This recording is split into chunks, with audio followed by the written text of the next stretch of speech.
Assalamualaikum warahmatullahi wabarakatuh. Berjumpa lagi kita pada mata kuliah kurikulum dan buku teks.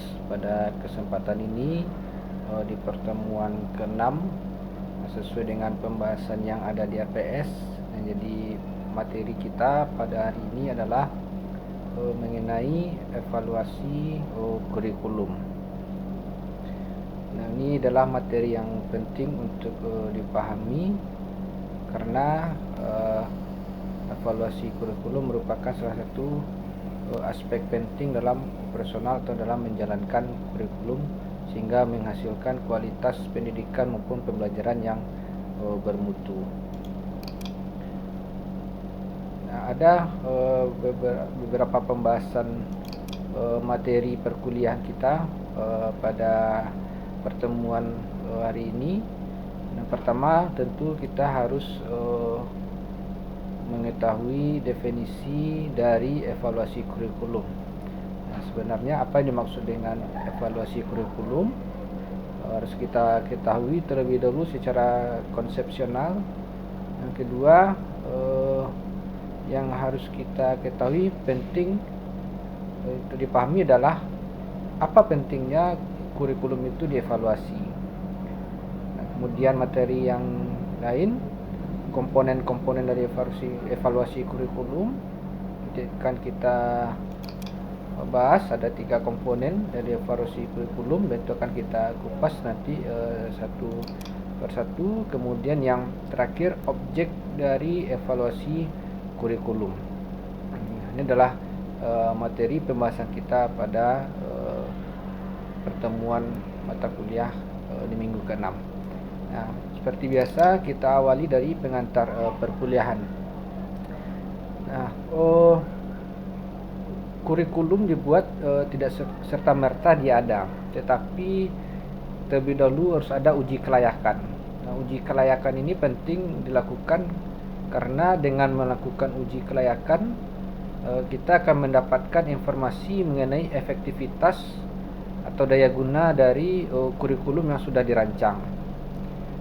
Nah, pertanyaannya adalah apakah kurikulum yang sudah dirancang itu sudah mencapai tujuan dari pendidikan nasional, tujuan institusi, dan tujuan kurikuler. Nah, sehingga sangat penting untuk dilakukan evaluasi dari kurikulum itu sendiri. Nah, ini adalah pengantar perkuliahan kita. Nah, dari pengantar ini akan kita bahas nanti materinya lebih dalam dengan materi yang sudah dihantarkan tadi. Nah, kita awali dari pengertian evaluasi kurikulum. Nah, ada 2 kata yang terdapat yang harus kita pahami, ada evaluasi dan ada kurikulum. Yang harus kita ketahui terlebih dahulu adalah apa maksud dari evaluasi ini sendiri. Nah, evaluasi dapat kita artikan adalah dia sebuah prosedur kerja atau proses dalam menghimpun data yang sudah dikumpulkan tadi, kemudian diolah, kemudian didapatkanlah informasi mengenai apakah kurikulum ini apakah sebuah program dapat berjalan sebagaimana mestinya, sehingga data yang didapatkan tadi bisa digunakan untuk menentukan sejauh mana, kemudian dalam hal apa, dan bagian mana tujuan pendidikan sudah tercapai. Dalam hal ini tentu adalah kurikulum. Nah, jika berdasarkan evaluasi, jika ketika kita melakukan evaluasi belum sesuai dengan apa yang diinginkan, dengan target yang diinginkan, maka dari evaluasi tersebut kita akan mendapatkan keterangan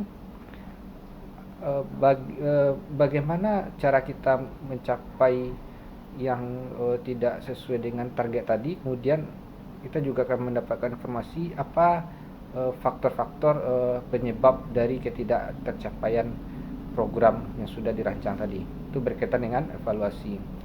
Nah, kemudian kurikulum. Nah, di awal perkuliahan kita sudah membahas bahwa secara sederhana kurikulum dapat dimaknai dia adalah sebagai sejumlah mata pelajaran yang harus dikupas, dilahap satu persatu, kemudian untuk mendapatkan ijazah, katakanlah ijazah atau naik tingkat. Nah, itu disebut dengan kurikulum. Nah, jadi setelah kita membahas satu persatu dari kata evaluasi, kemudian kurikulum. Nah, jadi sebenarnya apa itu evaluasi kurikulum? Nah, jadi evaluasi kurikulum itu dapat kita artikan dia adalah sebagai tahap akhir dari suatu pengembangan kurikulum, di mana dia memegang peranannya sangat penting, yang seperti yang sudah kita uraikan pada slide yang pertama tadi, baik dalam penentuan kebijakan pendidikan secara umum maupun pengambilan keputusan dalam konteks ini tentu dalam bidang pendidikan pada khususnya. Nah, itu dalam maksud dengan evaluasi kurikulum. Nah, kalau kita sudah melakukan evaluasi kurikulum, kemudian apa hasil yang didapatkan? Nah, hasilnya dari evaluasi kurikulum dapat dimanfaatkan oleh pengembang kurikulum. Tentu yang dimaksud dengan pengembang kurikulum ini adalah orang-orang yang terlibat dalam dunia pendidikan, katakanlah salah satunya tentu guru dan lain semacamnya, serta pemegang kebijaksanaan. Tentu adalah di sini pemerintah yang diwakilkan oleh Kemendikbud dalam usahanya untuk mengembangkan sistem pendidikan. Ini dia hasil dari evaluasi kurikulum. Kemudian manfaat apa yang kita dapatkan dari melakukan evaluasi kurikulum? Nah, dia bisa dimanfaatkan oleh guru, kepala sekolah maupun pelaksanaan pendidikan. Nah, jadi manfaatnya bisa dimanfaatkan oleh guru, kepala sekolah dan pelaksanaan pendidikan yang digunakan nantinya untuk memberikan pemahaman serta memahami perkembangan siswa, kemudian pemilihan bahan ajar, metode serta alat-alat pembelajaran atau sejenisnya. Jadi inilah manfaat yang didapatkan, kemudian hasil yang diperoleh dari melakukan evaluasi kurikulum. Nah, kemudian apakah penting kita melakukan evaluasi kurikulum? Tentu ya. Nah, tidak ada satu program pun yang tidak dilakukan evaluasi. Semua hal perlu dilakukan evaluasi untuk menilai atau memberikan, untuk mendapatkan informasi apakah terdapat kekurangan atau kelebihan. Kalau dia memiliki kekurangan, di mana letaknya dan apa yang harus kita perbaiki dari kelemahan tersebut. Nah, pentingnya melakukan evaluasi kurikulum adalah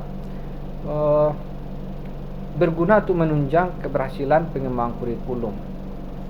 Nah, meskipun dalam evaluasi kurikulum itu masih berupa konsepsi maupun teoritis, tetapi yang diharapkan dari evaluasi itu kita akan memperoleh sebuah gambaran mengenai keberhasilan dari sebuah kurikulum yang dijalankan, sehingga didapatkanlah informasi mengenai plus minus dari kurikulum dipakai, serta kita juga akan mendapatkan feedback atau umpan balik sebagai usaha untuk mengatasi kekurangan dari pelaksanaan kurikulum tersebut. Nah, itu dah pentingnya kita melakukan evaluasi kurikulum.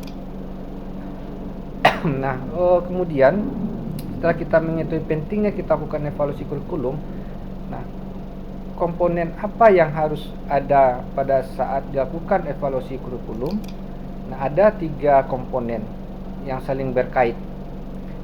Nah, ada 3 komponen yang saling berkait. Ada komponen pengumpulan informasi, ada pembuatan pertimbangan, dan ada pembuatan keputusan. Kita awali dari pengumpulan informasi.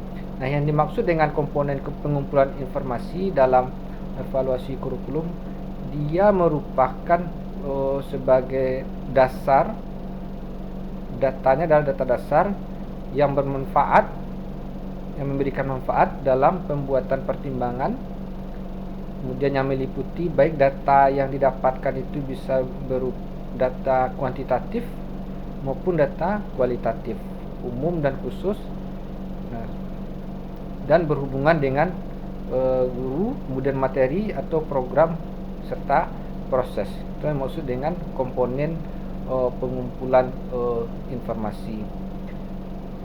Kemudian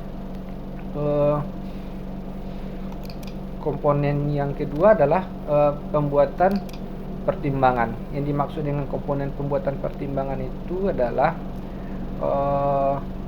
hasil yang diperoleh dapat dijadikan pertimbangan atau penafsiran apakah penilaian sebagai tafsiran dari kondisi sekarang yang ketika melakukan evaluasi di masa depan, tetapi tidak selalu diikuti adanya pengambilan tindakan. Nah, jadi hasil dari evaluasi itu dijadikan dasar sebagai dalam pengambilan keputusan atau pertimbangan. Nanti maksud dengan komponen pembuatan pertimbangan. Nah, kemudian komponen yang lain ada yang disebut dengan pembuatan keputusan. Nah, yang maksud dengan pengambilan keputusan itu adalah tujuan akhir dari penilaian. Nah, setelah kita melakukan evaluasi dan kita membuat sebuah penilaian terhadap kurikulum, maka harus disertai dengan suatu tindakan. Nah, ini yang disebut dengan suatu perbaikan. Tindakan ini kita peroleh dari umpan balik atau informasi yang diperoleh dari melakukan evaluasi kurikulum tersebut. Ini adalah komponen dari evaluasi kurikulum. Kemudian yang terakhir, apa objek dari evaluasi kurikulum itu sendiri. Nah, ada 5 objek dalam melakukan evaluasi kurikulum, juga saling berkaitan. Nah, yang pertama ada komponen tujuan, ada komponen isi, strategi pembelajaran, ada media, dan ada proses pembelajaran. Nah, kita mulai pembahasannya pada komponen tujuan. Nah, komponen tujuan ini maksud dengan komponen tujuan dalam evaluasi kurikulum itu adalah dia berkaitan dengan jenjang yang di atasnya, baik itu secara institusional. Kemudian apakah tujuan secara institusional ini sudah berkaitan dengan tujuan pendidikan nasional, seperti yang kita bahas pada minggu yang lalu. Nah, kemudian apakah tujuan pembelajaran yang kita rancang tadi sudah menyentuh domain, 3 domain atau 3 ranah seperti yang pada teori Bloom. Apakah tujuan pembelajaran yang kita rancang sudah mengisi ranah kognitif, afektif maupun psikomotor. Nah, itu dimaksud dengan komponen tujuan. Kemudian ada komponen isi. Nah, maksud dengan komponen isi adalah ini berkaitan dengan materi pelajaran. Dan di sini saya tuliskan bahwa yang maksud dengan komponen isi adalah materi yang diprogramkan untuk mencapai tujuan telah dirumuskan berdasarkan komponen isi yang dia bersumber dari bisa di silabus yang berdasarkan setiap mata pelajaran untuk pokok bahasan tertentu. Jadi komponen isi dia berkaitan dengan materi. Nah, materi yang kita rancang ini yang disusun kemudian dijelaskan kepada peserta didik apakah sudah sesuai dengan yang digariskan oleh pemerintah, bisa dalam standar kelulusan, standar isi, kemudian di standar isi diturunkan pada silabus, kemudian diturunkan lagi pada RPP dan perangkat-perangkat yang lain. Kemudian yang ketiga ada komponen strategi pembelajaran. Strategi pembelajaran ini berkait dengan implementasi kegiatan pembelajaran dilakukan atau dengan cara apa materi yang disampaikan tadi. Dengan cara apa kita menyampaikan materi? Tentu jawabannya adalah membutuhkan strategi pembelajaran. Nah, melalui berbagai pendekatan dan metode pembelajaran serta media yang digunakan nanti oleh setiap mata pelajaran, termasuk evaluasi proses dan hasil belajar. Nah, maka dia saling berkaitan. Materi tidak akan bisa tersampaikan kalau tidak diimplementasikan dengan strategi. Hasilnya tidak akan begitu maksimal. Begitupun pada proses PBM, tidak akan terlalu menarik kalau tidak disertai dengan strategi pembelajaran. Kita masuk pada aspek lain. Kemudian ada objek dalam evaluasi kurikulum itu adalah proses pembelajaran. Nah, kemudian juga proses pembelajaran itu harus didukung oleh media pembelajaran.